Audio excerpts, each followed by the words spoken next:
The sledgehammer's first swing cracked the morning air. A brutal thwack that echoed across Lake Serenity like a gunshot. My heart lurched as I sprinted from my porch. Coffee sloshing over the rim of my mug, burning my knuckles. The Bridgamy Bridge. The one I'd poured my savings into. The one my late dad sketched on a napkin decades ago was crumbling under the HOA's hired muscle. Karen Pritchard, in her pristine white blazer, stood at the lake's edge, arms crossed, her smirk sharp enough to cut glass. "It's unauthorized." "Ellie," she called, her voice dripping with that faux sweet venom she'd perfected. "You didn't get our approval." I skidded to a halt, gravel biting into my sneakers, my chest heaving. The bridge wasn't just wood and nails. It was Dad's dream. A delicate arch over the lake connecting my cabin to the community path. He'd spent his last summer sketching it, his pencil scratching late into the night, the smell of his old spice lingering in the air. I'd built it to honor him, every plank a promise. Now, Karen's goons were reducing it to splinters. My vision blurred not from the morning mist rolling off the lake, but from rage and something deeper. Something raw that clawed at my throat. "Why?" I managed, my voice a cracked whisper. Karen tilted her head, her platinum bob glinting in the sunrise. "Rules are rules. Sweetie, you can't just build whatever you want." Her words were a slap, each one landing harder than the last. I wanted to scream, to shove her into the lake's icy shallows. But I stood frozen, the scent of sawdust and betrayal thick in the air. The workers didn't even glance at me, their hammers relentless. The crunch of splintering would drowning out the loon's mournful calls. I'd moved to Lake Serenity 2 years ago, fleeing the city's noise for this quiet corner of Minnesota. The cabin was my sanctuary, a place to heal after Dad's death and a brutal divorce. The HOA, led by Karen, had seemed harmless at first, just nosy neighbors with too much time. But Karen was a different breed. She ruled the community like a queen. Her clipboard a scepter, her fines a guillotine. She'd fine me for my wildflower garden, too untidy. My mailbox color, not regulation beige. Even my dog's bark, disturbing the peace. The bridge was her final straw, her chance to flex her power. I'd submitted the plans months ago, waited for approval. But Karen's response was always the same, under review. Now, I knew why. She'd never intended to let it stand. The workers finished by noon, leaving a pile of shattered boards where my bridge once stood. I sank to my knees, the damp earth soaking through my jeans, the lake's ripples mocking me with their calm. A breeze carried the faint smell of pine and decay, and I let out a shaky breath, my fingers digging into the dirt. That's when I saw Ida Small, hand-carved initials on a broken plank, E and D. Ellie and Dad. My chest tightened, a sob catching in my throat. Karen had won this round, but something in me snapped. I wasn't just going to roll over. That night, I sat at my kitchen table, the cabin creaking around me, the fridge's hum a low, steady pulse. Papers were strewn everywhere: HOA bylaws, property deeds, emails from Karen's endless nitpicking. My laptop glowed, casting shadows on the walls, and I typed furiously, digging into the HOA's records. I wasn't a lawyer, but I'd spent enough time in corporate hell to know how to read fine print. The deeper I went, the more I found. Shady fines, questionable fees, and buried in a forgotten closet a bombshell. The HOA didn't own the lakefront land they claimed. I did. Dad had bought it decades ago, a detail Karen's meticulous tyranny had overlooked. I leaned back, my chair creaking, a slow grin spreading across my face. The room smelled of burnt coffee and determination, the kind that keeps you up until dawn.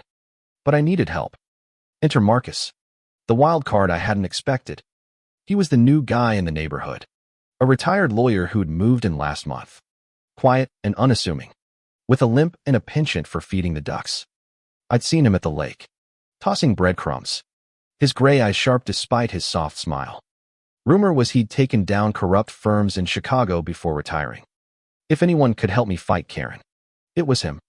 I knocked on his door the next morning, my heart pounding like a drum. The air smelled of rain, the sky heavy with clouds. Marcus answered, his flannel shirt rumpled, a mug of tea steaming in his hand. "Ellie, right. His voice was gravelly. Warm. I spilled everything a bridge. Karen. The land.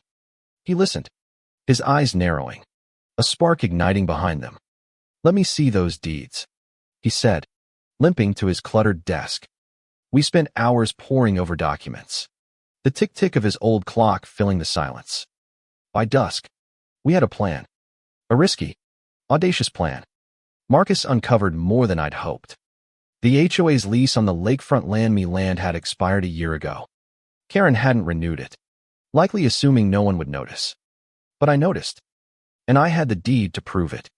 Marcus drafted a demand letter, his pen scratching with a fury that matched my own. We'd sue for damages, demand back rent, and hit Karen where it hurt, her precious HOA budget. The thought of her smug face crumbling sent a thrill through me.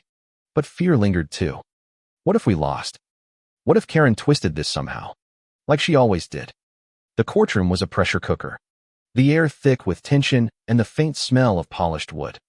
Karen sat across from us, her lawyer a slick city type with a sharp smile. She wore her usual blazer, her lips pursed, but I caught the flicker of unease in her eyes. Marcus was a force, his voice steady as he laid out our case. Every word a hammer blow. The judge, a no-nonsense woman with gray streaks in her hair, leaned forward, her pen tapping. I testified, my voice shaking at first, then growing stronger. I described the bridge, Dad's dream, the sound of its destruction. I didn't cry, but my hands trembled, the memory of that thwack echoing in my skull. Then came the twist. Marcus called a surprise witness, Mrs. Delaney, the HOA's treasurer, a timid woman who'd always stayed in Karen's shadow. Her hands shook as she took the stand, her voice barely above a whisper. She revealed Karen's secret slush fund money siphoned from HOA fees for her personal use. Gasps rippled through the courtroom, a low hum of shock. Karen's face went white, her composure cracking like thin ice. Mrs. Delaney's testimony wasn't just a betrayal. It was a guillotine.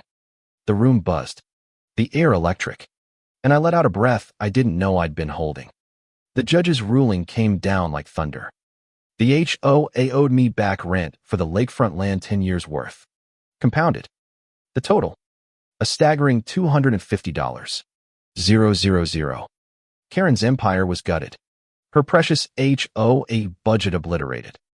The courtroom erupted, whispers and murmurs swelling into a roar. Karen stood, her chair scraping, her eyes blazing with fury. She stormed out, her heels clicking like gunfire, but not before shooting me a look that could have burned through steel. I didn't flinch. For the first time, I felt untouchable. Outside, the air was crisp, the lake sparkling under a rare clear sky. Marcus clapped my shoulder, his limp more pronounced after the long day. You did good, kid, he said, his smile tired but genuine. I nodded, my throat tight. The victory was sweet, but it wasn't just about the money. It was about Dad's bridge, about standing up to a bully who'd underestimated me. I walked to the lake's edge, the grass soft under my boots, the water's gentle lap a quiet promise. I'd rebuild the bridge, stronger this time, every plank a middle finger to Karen's reign. Weeks later, the HOA dissolved, its members scattered, Karen a pariah. I heard she'd moved to Florida, chasing another gated community to terrorize. The lakefront was mine again, the deed framed on my cabin wall. I started rebuilding the bridge, hammering each nail with purpose, the thud a heartbeat of defiance. The loons sang at dusk, their calls weaving through the pines. And I smiled, the weight of loss lifting, just a little. Justice wasn't just the court's ruling.